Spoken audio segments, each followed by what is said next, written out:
अस्सलाम वालेकुम। आज हम बात करेंगे माई री के 33 एपिसोड के बारे में। तो वीडियो शुरू करने से पहले हमारे चैनल को सब्सक्राइब कर लीजिए अगर अभी तक आपने नहीं किया। यहाँ पर जैसे ही समीना किचन में आती है तो देखती है कि सारा किचन बिखरा हुआ होता है। वो आयशा को ढूंढती है कि वो कहाँ चली गई है। इतनी देर में उसके कमरे में आती है और उसे कहती है कि सारा किचन बिखरा हुआ है। तब आयशा उसे रोती हुई नज़र आती है और कहती है कि हबीब ने मुझे तलाक की धमकी दे दी है। जैसे ही ये बात समीना को पता लगती है तो वो बहुत ज़्यादा हैरान हो जाती है और कहती है हबीब का दिमाग तो ख़राब नहीं हो गया कि वो इतनी बड़ी बात कह रहा है। समीना कहती है कि मेरा क्या बनेगा, मैंने तो सारी ज़िंदगी इस घर में अपनी गुजार के रख दी, अगर मुझे तलाक हो गई तो मैं कहाँ जाऊँगी। तब समीना उसे दिलासा देती है और आयशा को कहती है कि ऐसा कुछ भी नहीं होगा, तुम बिल्कुल भी परेशान ना हो, हम अम्मा से बात करते हैं। वो जा ही रहे होते हैं कि रस्ते में उन्हें राहिला मिल जाती है और वो कहती है कि क्या हो गया है, अभी तो मैंने कुछ किया ही नहीं है। तब आयशा उसे भड़कने लग जाती है कि जब से तुम मेरी ज़िंदगी में आई हो तुमने मेरी ज़िंदगी ख़राब करके रख दी है, तुमने ही ये सब कुछ करवाया है। राहिला कहती है कि मैंने भी बहुत सा वक्त ऐसे गुजारा, मैंने तो कभी किसी से शिकायत नहीं किया और इंशाल्लाह देख लेना अब हम अपना सब कुछ कर लेंगे। तब समीना उसे कहती है ये इतनी आसान काम नहीं है, किसी और के कारोबार पे किसी और के पैसे पे ऐश करनी बहुत ही आसान काम है, अगर इतनी हिम्मत है तो अपना करके दिखाओ। यहाँ पर हमजा बहुत ज़्यादा परेशान होता है जब से फ़ैमी ने उसे कहा होता है कि अब तुम ना आया करो। तो वो सज्जाद को कॉल करता है और उससे कहता है कि मुझे फ़ैमी ने कहा है कि मैं अब 2 दिन सिर्फ हफ्ते में आया करूँ, क्या मैं उसकी पढ़ाई ठीक नहीं करवा रहा, क्या एमन को समझ नहीं आ रही, वैसे भी वो बहुत वीक है और उसे बहुत ज़्यादा पढ़ाई की ज़रूरत है। सज्जाद कहता है मैं घर जाके बात करूँगा। इतनी देर में आयशा और समीना आती है अम्मा के पास और उनसे सारी बात बताती है कि हबीब ने ऐसे ऐसे धमकी दिया आयशा को। जब ये बात अम्मा को पता लगती है तो वो बहुत ज़्यादा परेशान हो जाती है और कहती है कि इसका दिमाग तो नहीं ख़राब हो गया, कभी बेटी पे हाथ उठा देता है और कभी ये सब कुछ। आयशा कहती है कि अम्मा मेरा क्या बनेगा, मैं कहाँ जाऊँगी, मैंने तो सारी ज़िंदगी इस घर में गुजार दी है, अगर अपने घर भी जाऊँ तो वहाँ भी इसी की बहन बैठी है, वो तो मेरी माँ को नहीं खिला सकती तो मुझे कहाँ से करेगी। समीना कहती है कि आप उससे बात करें, वैसे भी आजकल उसका दिमाग बहुत ज़्यादा ख़राब हो गया, ये क्या बात हुई कि ऐसे धमकियाँ देता फिरे। तभी अम्मा कहती है कि अभी वो बहुत ज़्यादा गुस्से में है, मैं उससे बात कर लूँगी। लेकिन आयशा कहती है कि आप अभी बात करें। समीना भी यही कहती है लेकिन अम्मा कहती है कि मैं अपने तरीके से बात कर लूँगी। यहाँ पर सज्जाद जैसे ही घर आता है तो वो फ़ैमी को कहता है कि मुझे तुमसे एक बहुत ही ज़्यादा ज़रूरी बात करनी है, तुमने हमजा को क्यों कहा है कि वो हफ्ते में सिर्फ 2 दिन आया करे। जैसे ये बात फ़ैमी को पता लगती है तो वो कहती है कि क्या उसने आपको मेरी शिकायत की है, देखा जिस चीज़ का मुझे डर था वही हुआ। सज्जाद कहता है कि तुम गलत समझ रही हो और मुझे पता भी नहीं कि तुम इतनी ये बदगुमान हो जाओगी, वैसे भी वो ऐसा लड़का नहीं है। अभी वो बातें कर ही रहते कि एमन भी उनकी बात सुन लेती है और दिल ही दिल में बहुत ज़्यादा खुश होती है कि चलो हमजा भी मेरी तरफ से फ़िक्रमंद है जैसे मैं उसके लिए फ़िक्रमंद हूँ। फ़ैमी कहती है कि मैंने सब कुछ अपनी आंखों के सामने देखा है, वो एक दूसरे में दिलचस्पी ले रहे हैं इसीलिए मैंने ये सब कुछ किया है। मेरा ख्याल तो यह है कि इसे हटा के हमें किसी और ट्विटर को ही रखना लेना चाहिए। लेकिन सज्जाद उसे कहता है कि ऐसी बात नहीं है, मुझे तो लगता है वो ज़रूरतमंद है और अपने पैसों की वजह से उसने मुझे कॉल की थी।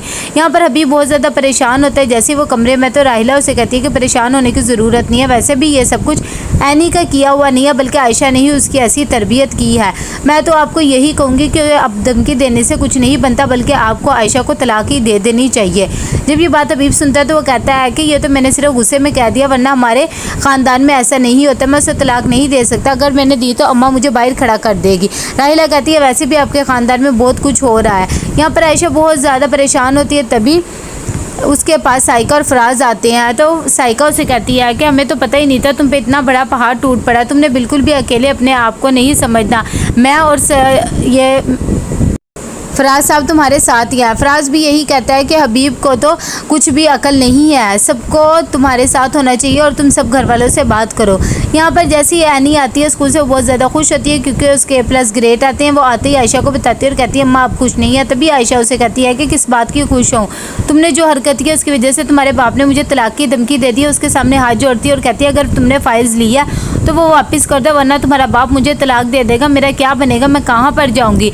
एनी जब ये बातें सुनती है तो वो बहुत ज़्यादा हैरान हो जाती है क्योंकि उसने तो पेपर लिए ही नहीं होते हैं। तब आयशा उसे समझाती है कि अपनी माँ पे रहम करो, मेरा तो कहीं भी कुछ नहीं होगा, मैं तुम्हारे आगे अपनी भीख मांग रही हूँ। यानी बहुत ज़्यादा परेशान होती है। यहाँ पर फ़ाकिर भी बहुत ज़्यादा परेशान होता है कंपनी के टैक्स की वजह से। तभी वहाँ का एक वर्कर कहता है अगर आप बात करते हैं तो मैं कर लेता हूँ बैंक से बात क्योंकि मेरा एक दोस्त है। यहाँ पर ऐमन बहुत ज़्यादा परेशान होती है, तभी वो फ़ोन करती है हमज़ा को और उसे कहती है कि मुझे बहुत ज़्यादा खुशी हुई कि आपने अब्बा से कॉल करी, यानी कि आप भी मेरी वजह से परेशान है। लेकिन हमज़ा तो अपने पैसों की वजह से परेशान होता है, ऐमन गलत समझ रही होती है और हमज़ा को भी इस बात की समझ नहीं आती। यहाँ पर जैसे ही समीना काम कर रही होती है तभी अनी उसके पास आती है और कहती है कि अम्मा मैं काम कर लेती।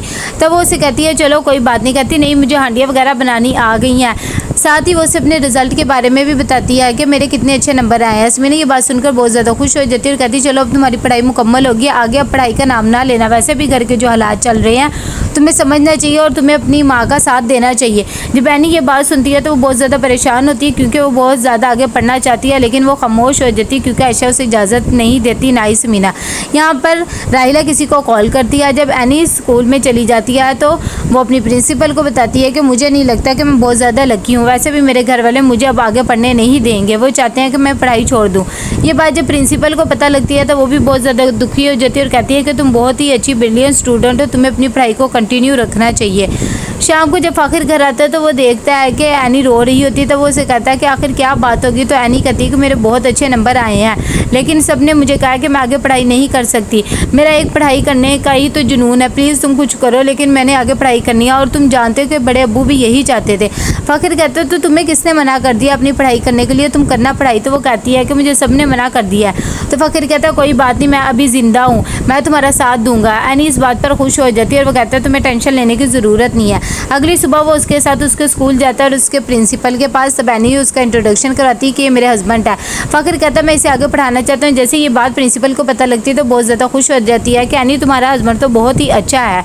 यहाँ पर नौकरानी आती है आयशा के घर वालों की और वो पैसे लेती है किसी से।